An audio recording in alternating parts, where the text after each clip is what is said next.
You ask Tiger to solve. This deals with linear equations with one unknown. The final result is x equals 6. Let's solve it step by step. Group all x terms on the left side of the equation.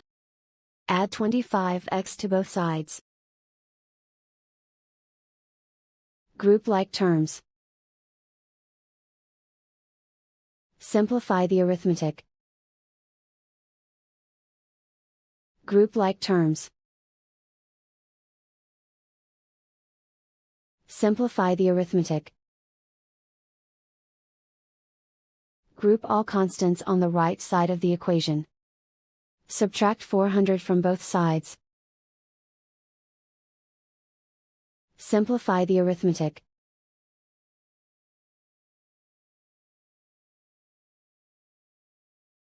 Isolate the x.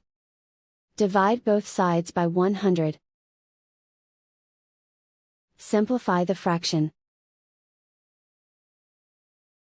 Find the greatest common factor of the numerator and denominator. Factor out and cancel the greatest common factor. And so the final result is x equals 6.